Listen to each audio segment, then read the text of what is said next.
वित्त मंत्री निर्मला सीतारामन के पास लोकसभा चुनाव लड़ने के लिए पैसे नहीं है। भारत में चुनाव लड़ने का कितना खर्च होता है? एक लोकसभा सीट के लिए एक उम्मीदवार अधिकतम मतदानों वाले बड़े निर्वाचन क्षेत्र के लिए 95 लाख से अधिक और छोटे निर्वाचन क्षेत्र के लिए 75 लाख तक खर्च नहीं कर सकता है। विधानसभा क्षेत्र की सीमा बड़ी सीट के लिए रुपये 40 लाख और छोटे आकार और कम मतदानों वाली सीट के लिए 20 लाख है। केंद्रीय मंत्री निर्मला सीतारामन ने बीजेपी अध्यक्ष जेपी नड्डा को लोकसभा चुनाव लड़ने के प्रस्ताव को ठुकरा दिया है।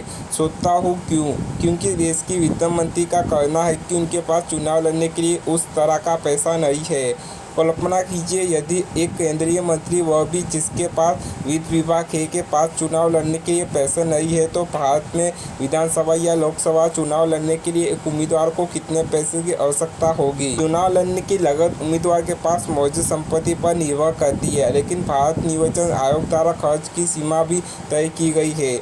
एक लोकसभा सीट के लिए एक उम्मीदवार अधिक मतदानों वाले बड़े निर्वाचन क्षेत्र के लिए 95 लाख से अधिक और छोटे निर्वाचन क्षेत्र के लिए 75 लाख तक खर्च नहीं कर सकता है। विधानसभा क्षेत्र में बड़ी सीट के लिए सीमा 40 लाख रुपए और छोटे आकार और कम मतदानों वाली सीट के लिए 20 लाख रुपए है। लेकिन वास्तव में इस व्यवहार सीमा का पालन शायद ही कभी किया जाता है। चुनाव प्रचार के खर्चों के अलावा उम्मीदवार मतदाताओं को लुभाने के लिए मूर्त वस्तुओं पर भी पैसा खर्चा करने के लिए जाने जाते हैं।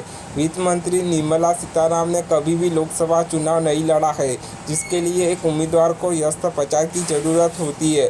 वह राज्यसभा सदस्य रही है, जिसके लिए निश्चित रूप से उस तरह के लोगों से जुड़ने और प्रचार रणनीतियों की आवश्यकता नहीं है। जब उन्होंने 2016 में राज्यसभा चुनाव लड़ा था, तो उन्होंने अपने हलफनामे में लगभग 2.5 करोड़ रुपए की कुल संपत्ति घोषित की थी।